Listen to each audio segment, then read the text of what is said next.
All right. So thank you so much for being with us on ITV Gold, Rohit Vyas. I know you are a veteran journalist, but you're also a political commentator, and you have so much experience in what's happening in the world right now. So I just want to first ask you, how are you doing during this global pandemic, and how is your family doing? Okay, thank you. First of all, Rita, thank you for having me on your show, and thank you to your viewers of ITV Gold. Thank you all for allowing me into your rooms. I appreciate being back with you all, in fact, after many, many years. So first of all, thank you very much. We're doing fine so far, thank you. My wife and I both working from home and doing our stuff from home as everybody else is in lockdown. The rest of my family are in different locations, also doing the same thing, all working from home, all in lockdown. But we're doing pretty good given the circumstances. So just like you and just like everybody else, we're gonna wait till that so-called curve flattens and starts to descend, and Right. then maybe think about life back to some kind of normalcy. Right, and this normalcy that we're talking about, this new normal that everyone's referring to, I kind of want to begin this interview asking you a very important question. Just very recently, Governor Cuomo announced basically an order for everyone to wear a face covering when they're outside. And after him, even states like Maryland and California are also following orders such as that, where they're requiring everyone in public, the essential workers and anyone else that's outside, to wear these face coverings. How does this impact all of us in our everyday lives, according to you? And how important do you think the step is to sort of get to a new normal? Yeah, it is. It is. It impacts, to answer your question directly, it impacts us all significantly, obviously. We're not going to be seeing each other's faces as we're used to doing so far. However, it's a very practical move, a very good one, because viruses, by their very nature, move in and out through most of us, through most human beings. A virus will enter us through the oral, receptacles that we have, which is our mouth, the nostrils, and things like that. So that would be prudent, especially with a virus like this, for which no one knows what's going on with it to begin with. It spreads so fast from person to person that probably is the most prudent move. This should have probably been implemented a lot sooner than it is now.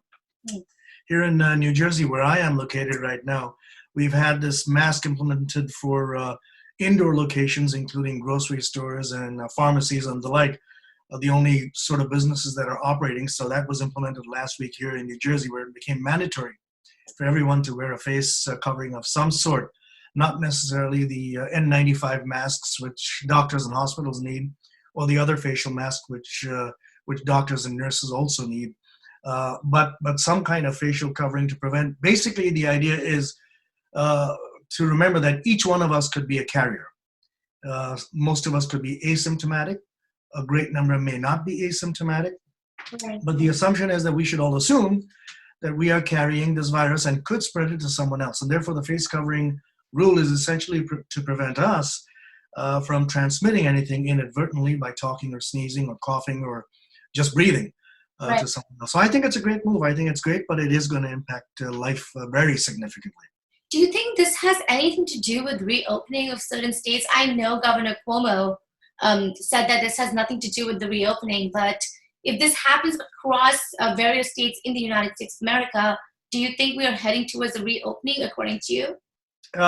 First of all, I personally think it's too soon to talk about a reopening. We can think about it, but I think for a couple of months, that's my view, personal view, just given the nature of this pandemic, that unless something significantly changes in terms of its spread, in terms of treatments right now, because the vaccine is far off, I don't think we should even think of opening up just as yet. A couple of months at least, I think we should be in lockdown. But if they do decide to open up, it's going to have to be very gradual. This is a very good step, obviously, because a lot of people inadvertently, if not deliberately, Right. will not observe social distancing measures, in which case then you need to have a face covering to prevent this transmission that is so rapid.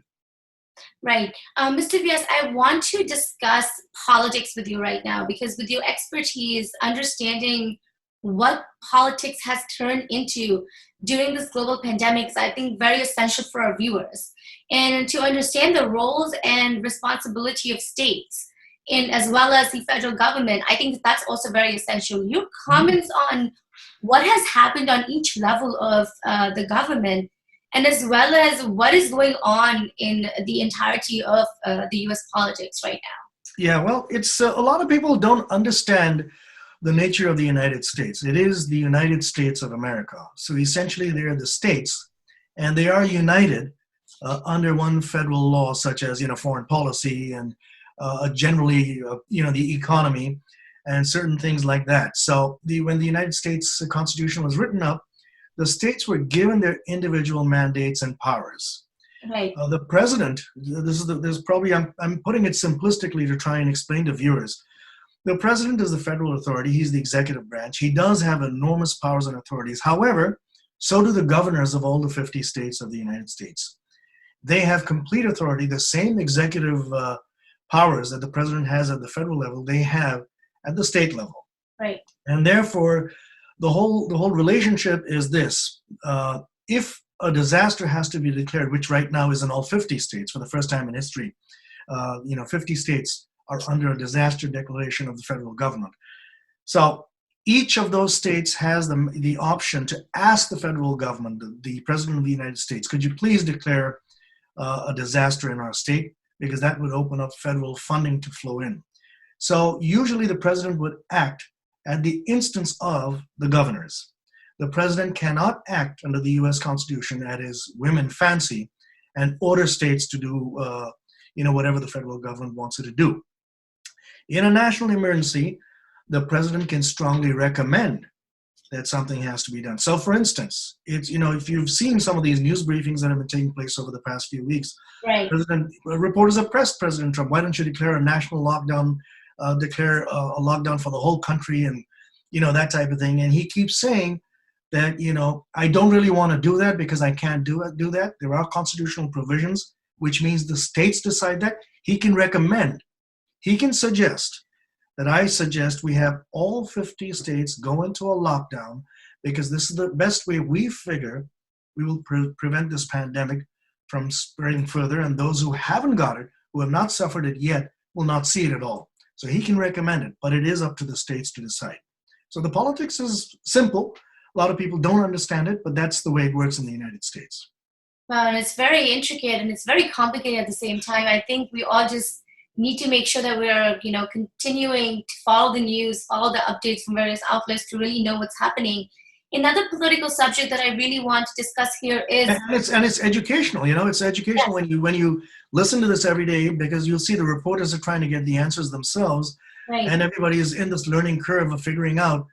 This is exactly the situation where you can figure out the relationship between states and the federal government. I'm sorry, I didn't mean to interrupt you. No, you're fine. You're fine. I think that's great. What also brings me up to this is healthcare system and the entire crisis that we're seeing, in healthcare in terms of people that didn't have proper insurance and proper coverage that are suffering right now.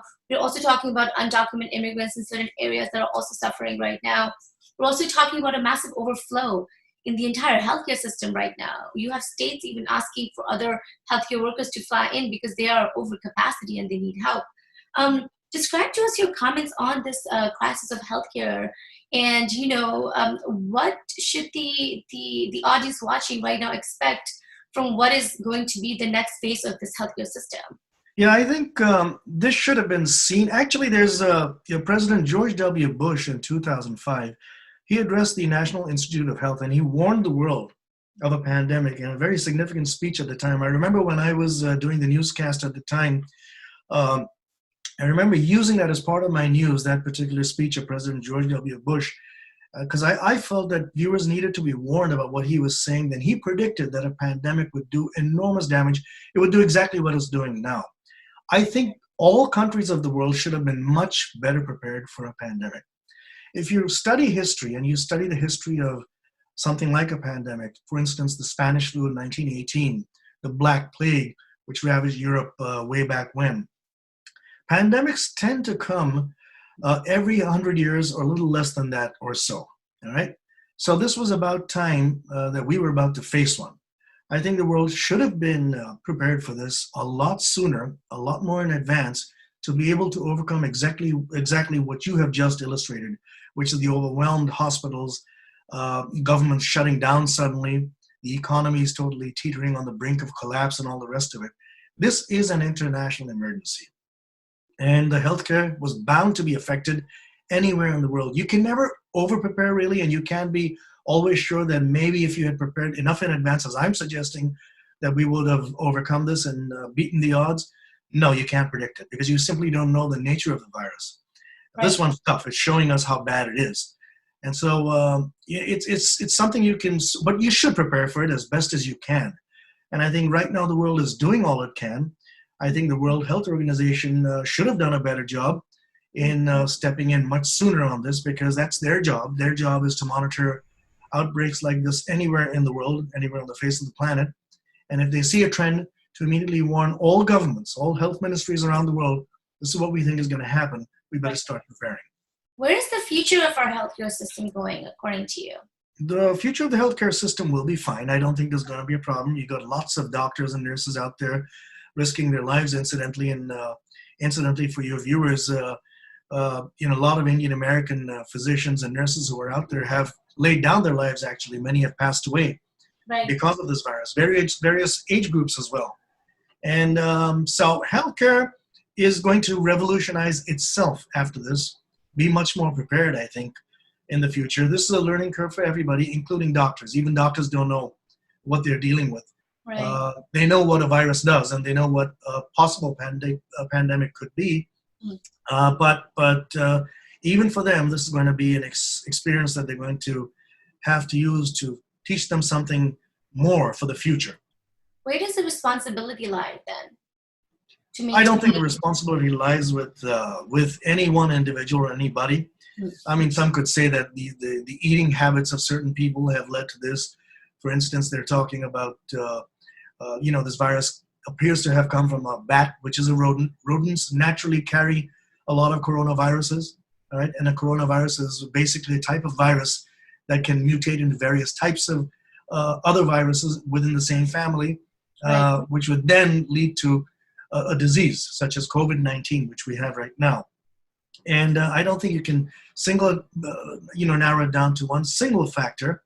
It could be lifestyle, it could be carelessness, it could be cleanliness, hygiene, things like that. It's going to be all of those. And I think in retrospect, when we get through this crisis, they're going to be doing a lot of examining to figure out exactly what you're asking. And the answer to that question is, where did this come from? But then that may be one source, and there could be other sources in the future.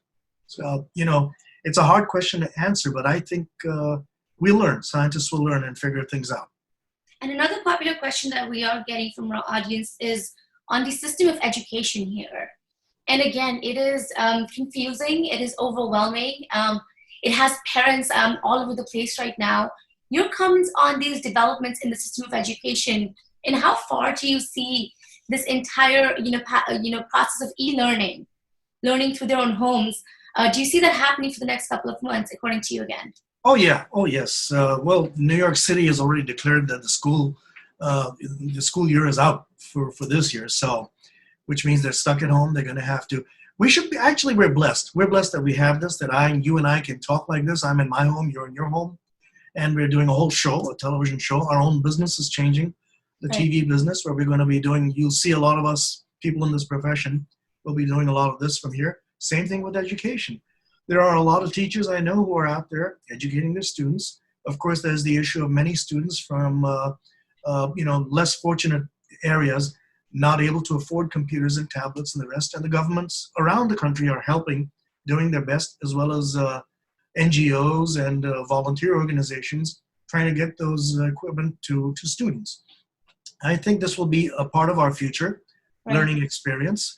It's a good part of the experience. It is something very useful. We should be consider ourselves very, very lucky that we have this kind of technology here to help us and assist us in these extremely difficult times. I'm sure you'll agree with that. So, And in terms of economy, because at the end of the day, everything is impacting the economy right now. Your comments on this economic crisis and the downfall that we have seen in multiple industries, to the fact that as of today, a lot of us have gotten the stimulus package, which is supposed to help a lot of families across America. Is this enough right now for every American family, according to you? And What are we looking at in terms of the future of the American economy for at least the rest of 2020? Yeah, for the good question. For the first, well, first of all, imagine this. Think about it. Not imagine it. Think about it. A tiny little unseen bug has brought the entire world to its knees. Right. I mean, the economy naturally had to collapse. I mean, something like this, there is no way the economy, this is not an economic problem to begin with. It's a health crisis. It is a health crisis. However, this shows us very clearly that our economic well being is totally connected to our healthy well being, if you will, to put it very simply. Right. So, this crisis, the economic crisis, it's going to be harder, I believe, to pull out of this crisis than to have gotten into it in the first place. Getting in was fairly easy if you look at it. You had these steps. We were told to lock down, to social distance, all the rest of it. Fine. Businesses shut down really quickly and all the rest of it. A lot of people laid off. Now, restarting that, that's the biggest challenge. I don't think we're going to be back to any sort of normalcy by this year. Now, it's not a doomsday scenario. It's just a practical scenario. We're in April now, middle of April when this interview is being shot. Right. It'll soon be the end of April. We're going to be in May, June, July. I don't see us getting into some semblance of normalcy till maybe July, August. Some semblance, meaning beginning to get normal. So how can we have a big economic resurgence? No, we can't have a huge one, except maybe the stock market will go up and down, and people who want to invest in the stock market might see a little bit more of their money go up and then go back down. We're going to have that for quite a bit of the year. The stimulus money you're talking about, I see that just as a stopgap arrangement. It's not going to be enough for families. Many millions of people have lost their jobs. And one thing is there, the government says it has enough funds to pull everybody through. There is a saying that the Federal Reserve has unlimited funds. True in a very simple sense, but not true otherwise. So they can keep trying to pump in money into the economy, to pump in these checks and help people along, because it's not people's fault. It's not even the government's fault. It's just a necessity for people to be healthy, to not die, that this had to be done. So this economic collapse, the economy, in other words, will revive itself, will come back and come back bigger than ever before. I agree with President Trump, incidentally, on that. But I don't agree with the timeline. It's not going to happen real soon. It'll take a little while, but it will come back. But there will be much more stimulus needed because people are not going to get their jobs right away. Right. What do you believe are, some of the responsibilities or roles of our own community right now in terms of, helping with relief efforts, in terms of, advocating for small businesses? We have so many healthcare physicians from our community as well that could be very, prevalent in certain voices. Your take on how the community should be reacting and also acting right now? I think the Indian American community, the South Asian American community has been doing fantastic, actually. Take the medical field, of course, 100,000 plus, or maybe much more than that, of our people are doctors out there, frontline workers, nurses, other specialists in the medical field. They're all out there. We've lost so many of them, unfortunately. So many of them have caught the virus themselves and not survived. I know several emergency room physician friends of mine who are out there from day one and ready to go. And they are seeing their own colleagues die, and they're still doing it selflessly and without regard for their own safety, even if there are no PPEs, personal protective equipment and the rest of it to protect themselves. Right. Also, there are a lot of volunteers who've been going out there to help distribute food and stuff. A lot of temples, a lot of Sikh temples, incidentally, over in Queens, New York.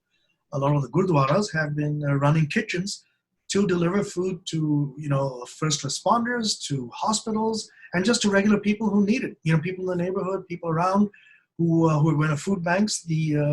I must say, a lot of these temples, the gurdwaras, etc., have been preparing food and donating it to anybody who is in need. Our community has been out in the forefront in all the states in a big way, laying down their lives. Volunteering, doing what they can, helping with education, helping kids, maybe lending them a computer so they can learn at home and stuff like that. There's a lot of stories I'm hearing out there. It's wonderful, our community. Our grocery stores, the Indian American grocery stores out there, They also observing the social distancing guidelines of all the governments, and Right. you'll see them outside the various Indian grocers where people will be lined up outside. I'd like to see more space between people because they don't seem to be observing the 6 foot distance requirement. I'd like to see that. That's my opinion. Mm. But great job everybody's doing. They're trying to keep shelves stocked and because Indians have their own requirements for the kinds of spices and stuff they need for their food. Mm. So our community's been very, very active. Our journalists, such as yourself, out there keeping up to the job. I Right. mean, that itself is admirable. Reporters doing their job. They're the frontline people too, because they're keeping the world informed of what's happening. So I They're asking appreciate me your honesty. questions. They're right. I'm sharing my own insight, and I hope it helps my community. That's what we're Right. doing over here. But reporters like you have to be appreciated that you're out there. Yeah. Thank you, and we just want to continue doing work and bringing to everyone that we're also coming from New York and New Jersey, and we are trying to just educate the audience, on as many facts as possible, and for them to just sort of think critically during this time period. It's very Right. important. Another thing that I really want to discuss with you while I still have you on this interview, Yeah. and with your expertise again in politics, so much. We saw Senator Bernie Sanders withdraw from his presidential race, making Joe Biden the nominee for the Democratic Party, and he will be going against President Donald Trump in November. How do you think we should look at these elections while we are dealing with this global pandemic in terms of priority and importance? And also, where is the South Asian American voice in this election, according to you? Yeah. Well, to answer the last question first, I think the South Asian American community is looking at this crisis first, just like everybody else is. Right. And I think people haven't yet decided anything yet. They were about to start to decide. Usually the decisions like that come after June, after all the primaries are over and things like that. Then you get into full earnest for the campaign. I think that's what's going to happen.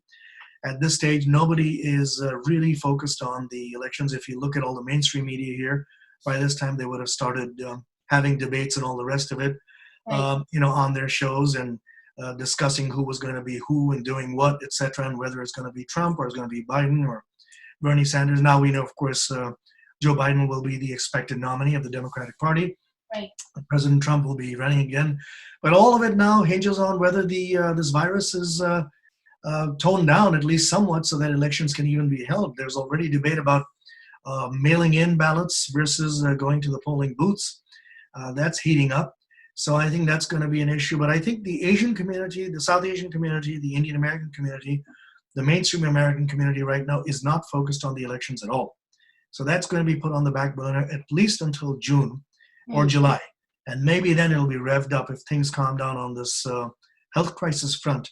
People will start to think about the elections and who the candidate should be and who can best handle the aftermath of what happens after this year. Right. Also bear in mind that we don't expect a vaccine to come for the next, I'd say about a year and 3 months now down the line, or a year and maybe 4 months. Usually it takes, as you've heard Anthony Fauci say, it takes about a year to a year and a half for an effective vaccine to come. So all that's going to happen next year.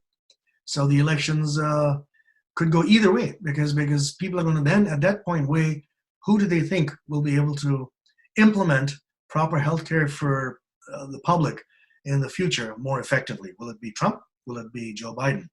And that'll come up a little later in the year, that type of thinking before the elections. Wow. That's quite very interesting aspect that you brought here. How should we all sort of, advocate our voice while we're talking about, we should start at least thinking about these elections if they do happen in November. It's only in a few months. What do you think is important for us to realize in these elections right now? Right now, it's going to be watching how the economy develops. It's going to be, first of all, of course, the suppression of this virus or the elimination of this virus altogether. How the economy develops. And usually American elections depend very much on how the economy is doing. And so once the virus is over, if the economy does not pick up as rapidly as President Trump is projecting, for instance, or as fast as I hope it does, the election could go either way. That will be the big determining factor. Because don't forget, President Trump ran on his slogan, "Make America Great Again." And America indeed did very, very well in terms of the stock market, and the economic well-being of the country did very well for the past 3.5+ years, whether people like it or not. But that was a fact. It's a fact. This collapse has come because of a health crisis. So I think the economy again is going to be center stage, and all of us, including you, will start to think, well, will I be better off under the current president, or will I be better off now under a new leader who can deal with both this crisis and then build the economy? That's going to be the thinking, I think, in the American public at that point. Well, I thank you so much for your time here on ITV Gold. And I know it takes a lot to speak about so many topics here that are really concerning our audience. I would like just for you to give a last message to our audience, and perhaps on the amount of fear and anxiety that we're seeing, the increase in it in our own community. If you could address them, that'd be really great. Yeah, well, I just want to say to our community, I mean, you folks have seen me for many years, including back in the 80s on ITV, the old ITV back then. And that's where I was on television a lot and saw all my viewers over there. And so first, Aditi, thank you for bringing me back onto ITV Gold. It's a real pleasure to be back here somewhere where I started many, many years ago. But I think our community should not panic. Always be optimistic. I'm an optimist. We will face crises like these. Think about it. I mean, this is the huge one. This came, as I said, every 100 years or so, there is a pandemic that humanity faces. Right. This is our time. We're going to face it. We unfortunately will lose some people. Many will get it, recover. And this is the time to be totally optimistic. Try to be positive in your thinking. Try to eat healthy, stay healthy as best as you can, because there's nothing better than developing a solid immune system. We Indian Americans know that only too well. We've been taught that by Ayurveda, our Ayurvedic geniuses. Our sages have spoken of it, and sages around the world have spoken of it, to be healthy, to be righteous, and all the rest of it. So I think if people are optimistic, if people will just observe, very importantly, observe what the government guidelines are. When our governors, when our president is telling us to do certain things to remain healthy and safe, just do it. Because they have no intention of this carrying on either. They want this to end probably sooner than all of us do. I can bet you on that, because they too don't want to be held responsible for everything being obliterated, meaning the economy. So our leaders are working hard out there. You can see they're all concerned. They're all scared. Everybody's scared, but no need to be scared. We will overcome this crisis. There was a song, We Shall Overcome, and that's what I believe in. We'll overcome, and everything will be fine at some point or the other. Let's all just work together as a human race, cooperate with each other, love each other, and we're going to be fine. Well, Mr. Rohit Vyas, I appreciate your time and the positive spirit. Thank you so much for joining us on ITV Gold.